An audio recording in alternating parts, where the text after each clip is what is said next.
আসসালামু আলাইকুম গাইস, কেমন আছেন আপনারা সবাই? আপনাদের জন্য আজকে আমি একটা নেহারির রেসিপি নিয়ে আসছি। প্রথম দেখুন আমি চুলার মধ্যে তেল দিলাম। তেলটা দিয়ে আমি একবারে বেশি করে 2 কাপের মতন পেঁয়াজ দিছি। 2টা এলাচ দারচিনি মিলাইয়া 5-6টা দিলাম। 2টা তেজপাতা দিলাম। কয়েকটা কাঁচামরিচ, 10-12টা কাঁচামরিচ একসাথে আমি ফাইরা দিলাম। দিয়ে কয়েকটা লং দারচিনিও দিয়ে দিলাম একসাথে। দিয়ে এখন আমি এই তেলের সাথে ভালো করে একটু মিলামু। যখন এটি একটু নরম হয়ে আসবো তখন আমি এখানে মশলাটা দিমু। আর দেখুন আমি কিন্তু পেঁয়াজটা ভালো করে তেলটার সাথে মিলাইতেছি। আমি নেহারির মধ্যে বেশি একটা তেল দিই নেই, কারণ নেহারিতে এইভাবেই কিন্তু অনেক তেল উঠে। তো নেহারিতে কিন্তু বেশি তেল দিই নেই। আর এখানে দেখুন আমি বেশি করে পুরো একবারে বেশি করে তার মনে করেন 10 চামচ আদা রসুন বাটা দিলাম, কারণ এখানে অনেক নেহারি এই জন্য। আর আমি এখানে 2 চামচ লবণ দিলাম, পরে লাগলে আমি আবার দিমু। দিয়ে এখন আমি মশলাটাও দিয়ে দেবো। দেখুন আমি এখানে একটা বইরা 2 চামচ গোলমরিচের ফাঁকি দিলাম, সাদা আর কালো দুটোটা মিলায়। আর হলুদ দিয়ে দিলাম 2 চামচ।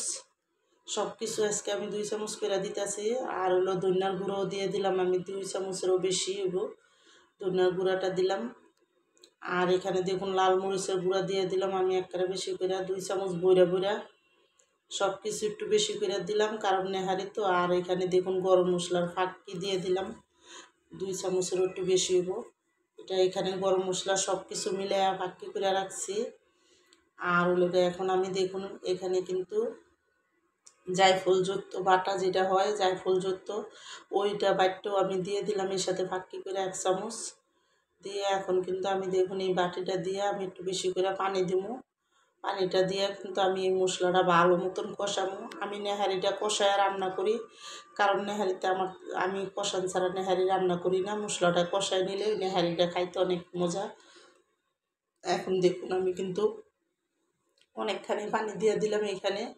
এই পানিটা দিয়ে কিন্তু এই মশলাটা আমি একটা ভালো করে কষাবো, যাতে সুন্দর মতন মশলাটা কষা কাঁচা গন্ধটা জায়গা আর মশলায় তেল উঠতে জায়গা।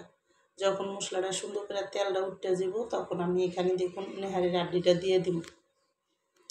আর নেহারির আড্ডিটা আমি সুন্দর মতন বাচ্চা ধুইয়া তারপরে কিন্তু ভালো করে পরিষ্কার করে নিচ্ছি।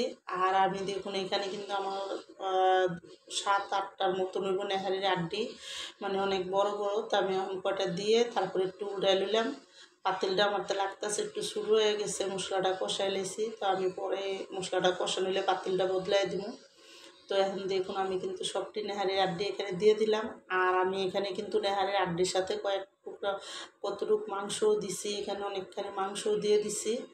এই নেহারির সাথে একটু মাংসটা দিলে নেহারিটা সুন্দর মতন খাইতে মজা। আর এটা কিন্তু কুরবানির মাংসর হাড্ডি। তো আমি দেখুন এখন কিন্তু একটু পানিও লগে দিয়ে দিলাম, যাতে সুন্দর মতন এই মশলাটা আর নেহারির আড্ডিটি সুন্দর মতন এই পানিটা দিয়ে কষানো হয়ে যায়। তো আমি আস্তে আস্তে একটু উড়াই দিতে চাইতেছিলাম, দেখি উঠাইতেও পারতাছি না, পাতিলটা অনেক ছোট হয়ে গেছে। তো আমি মশলাটা যখন এটার ভিতরে ইয়ে হয়ে যাবো, আড্ডিটির ভিতরে ভরে যাবো, তো আমি পাতিলটা আমি বড় একটা পাতিল দিয়ে দিব, এই পাতিলটা সরাইয়া। তো এখন দেখুন আমি ভালো করে কিন্তু আস্তে আস্তে লাড়া দিতেছি, যাতে উপরের মশলা নিচের উপরের নিচে হয়ে যায়। এই জন্য কিন্তু আমি দেখুন ভালো করে কিন্তু এটা লাড়া দিয়া এখন আমি ডাইক্কা এই নেহারি আড্ডিটা কষামো। এখানে এখন আমি ডাইক্কা দেবো, ডাইক্কা কিন্তু হাড্ডিটা কষামো। যখন ভালো মতন দেখুন হাড্ডিটা কষানো হয়ে যাবো, আমি কিন্তু পাতিলটা বদলাই দিছি, বড় একটা পাতিল দিয়ে দিছি। দিয়ে কিন্তু এখন দেখুন আমি ভালো মতন নেহারিটি কষাইতেছি। একটু পানি উঠছে, পানিটা যখন কমে যাব তখন কিন্তু আমি এখানে ঝোলের পানিটা দিয়ে দিব। আর নেহারিটা ভালো মতন কষাইয়া রান্না করবেন, দেখবেন এই নেহারিটা খাইতে অনেক মজা। আর আমার এই নেহারির রেসিপিটা যাদের পছন্দ তারা লাইক সাবস্ক্রাইব দিয়েন প্লিজ। আমার ভিডিওটা আপনারা বেশি বেশি শেয়ার করে দিয়েন আর সবাই সাবস্ক্রাইব করে দিয়েন। আর দেখুন এইভাবে করে নেহারি রান্না করে খেয়ে দেখেন অনেক মজা। তো আমি দেখুন অনেকক্ষণ কিন্তু কষাইছি নেহারিটা, এখন দেখছি পানিটা অনেক কমে গেছে গা। তো এখন আমি কিন্তু এখানে নেহারির পানিটা দিয়ে দেবো। আমি কিন্তু এখানে একটু বেশি করে পানি দেবো, কারণ এটা বড় গরুর মাংস, তো এটা সিদ্ধ হইতে অনেক সময় লাগবো। তো আমি কিন্তু দেখুন এখন একটা পাতিল দিয়ে 1 পাতিল পানি আমি এখানে দিয়ে, মানে আমি পুরো পাতিলটা বইরাই দিয়ে দিলাম। আর আমি কোনো পানি দিব না, এই পানিটার থেকেই কিন্তু নেহারিটা আমি ভালো মতন যাতে গলে আর সুন্দর করে নেহাইটা হয়। তো ওইভাবে করে কিন্তু আমি রান্না করবো। আর এখন মশলাটার সাথে ভালো মতন আমি এটা মিলাই দিব।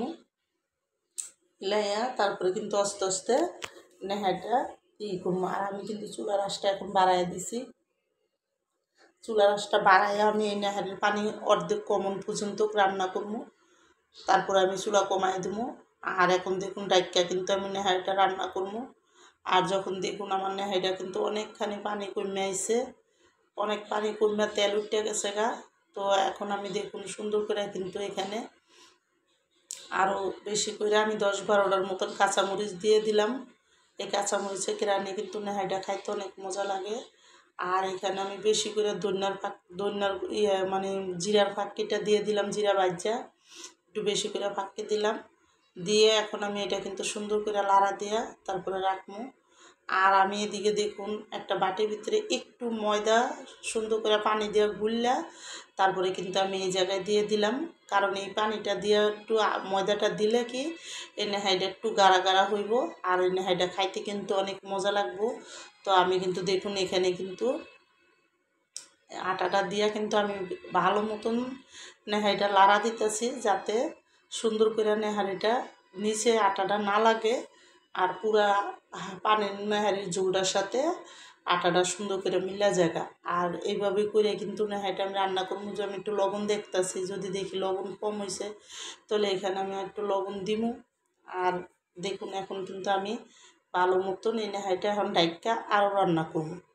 অনেকক্ষণ আমি রান্না করবো। দেখুন অনেকখানি কিন্তু নেহারির ঝোলটা অনেকখানি কমে গেছে। আর আস্তে আস্তে কিন্তু নেহারিটা গাঢ় হয়ে আইতেছে। আর আমি কিন্তু এখানে দেখুন বেশি করে কতটি ধনেপাতা দিয়ে দিলাম। ওজন করা ধনেপাতা ছিল, ধনেপাতাটা দিয়ে দিছি। দিয়া আমি কিন্তু এখানে এখন পেঁয়াজ দাগানিটা দিব। আমি এই নেহারিটার মধ্যে দাগানি দিব। আর এখন দেখুন আমার নেহারিটা কিন্তু কত সুন্দর বললে পুরা হয়ে গেছে গা।